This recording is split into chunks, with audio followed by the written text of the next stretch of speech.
Question number 10, chapter 2 के question number 10 पे पहुंच चुके हैं। अब तो इसके बाद एक 11th लास्ट क्वेश्चन बचा है जो एनसीईआरटी में है हमारे नए बुक्स नए सिलेबस के हिसाब से। तो इसका मतलब यहाँ पे आप लोग इनिशियल लेवल पे प्रिपेयर हो चुके हो चैप्टर 1 और 2 यूनिट या यूनिट 1 से या चैप्टर 1 और 2 से। अब यहाँ से जो हम क्वेश्चंस करेंगे उसका लेवल एक लेवल अप करेंगे। यहाँ से क्वेश्चंस का थोड़ा से कॉम्प्लिकेटेड क्वेश्चंस को सॉल्व करेंगे, ठीक है, एमसीक्यूज जो कि जेईई और नीट में आते हैं, ठीक है। तो तैयार हैं आप लोग? देखते हैं आपसे हो पाता है कि नहीं। फिलहाल तो अभी एक क्वेश्चन बचा है, पहले ये कर लेते हैं। होप कि आप बहुत अच्छे से मेहनत कर रहे होगे। देखो एक बात ध्यान रखना, ये जो 11th-12th का समय है ना, ये बहुत कीमती समय होता है, इसको वेस्ट मत करना।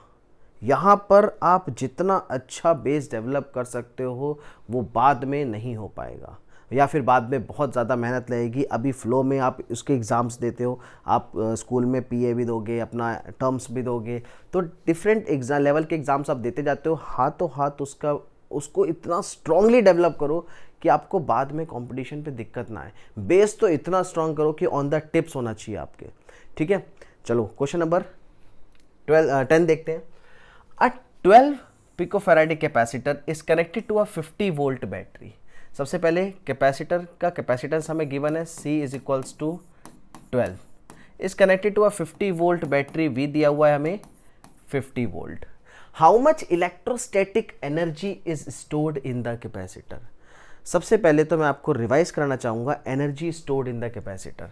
इस क्वेश्चन को करने से पहले एनर्जी स्टोर्ड इन कैपेसिटर, आपको याद होगा कि 3 अलग अलग तरीके के हमने फॉर्मूले निकाले थे, ठीक है। उसका ग्राफिकल मेथड भी था, सिंपल मेथड था। पहला फॉर्मूला था U is equals to half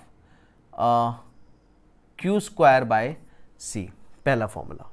दूसरा फॉर्मूला जो आपने ड्राइव किया था वो था U इज इक्वल टू, अब भाई Q is equal to C भी पुट कर दो यहाँ पे इस फॉर्मूले में, तो U is equals to half, ठीक है, C स्क्वायर से एक C कट जाएगा तो हाफ CV स्क्वायर।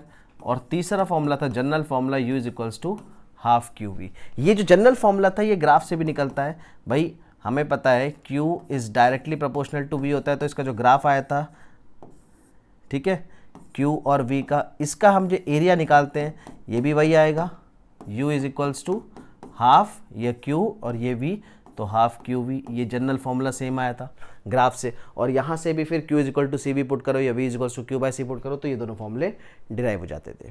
तो यहाँ पे आप देखो कि आपको C और V गिवन है, और C और V गिवन है, तो इसका मतलब ये इसकी इक्वेशन से डायरेक्ट इसका आंसर निकल सकता है। तो हम इसको यूज़ कर लेते हैं। तो U energy stored U is equals to half into C into V square, इससे हम अपना निकाल लेंगे। तो यहाँ से यह जाएगा हाफ इंटू C, कैपेसिटेंस कितना है 12 पिकोफैराड है, मतलब 10 की पावर -12 इंटू V है 50 वोल्ट, यानी कि 50 इंटू 50, ठीक है। तो यहाँ से ये कट गया, 2 6 12, तो और 6 5 30 और 35 3 5 थे 15, तो यह आ जाएगा 1500 इंटू 10 टू द पावर। अब देखो एक चीज़ और, 6 5 30, एक जीरो ये रह गया और इसमें एक जीरो और बढ़ गया, यानी कि ये आ जाएगा 15,000 इंटू 10 टू द पावर -12। इसको हम लिख सकते हैं 15 इंटू 10 की पावर 3 इंटू 10 की पावर -12। मतलब ये डायरेक्ट भी हो सकता था, मैं समझ गया कि आप यहाँ पे कह रहे होगे कि ये ऐसे क्यों कर रहे हैं, तो डायरेक्ट भी हो सकता था। भाई जिसको नहीं आता है ये उसके लिए है कि भाई ये कैसे आया, तो मैंने इसको कन्वर्ट करके पहले इसमें लिख रहा हूँ। अब देखो सॉल्व करेंगे तो यहाँ पे आएगा 15 इंटू 10 की पावर 3 माइनस करोगे तो यह आ जाएगा 10 की पावर -9। और एक स्टैंडर्ड फॉर्म में लिखना है तो हम इसे लिख सकते हैं और, ठीक है, energy is equals to 1.5 into 10 to the power -8 joule. ये भी आंसर सही है, ये भी आंसर सही है, ठीक है। तो ये था हमारा क्वेश्चन नंबर 10, और यहाँ पे मैंने आपको कंसेप्ट बता दिया, क्या कंसेप्ट यूज हुआ है इस न्यूमेरिकल में। होप आपको समझ में आया होगा। Don't forget to subscribe, share and like. Thank you.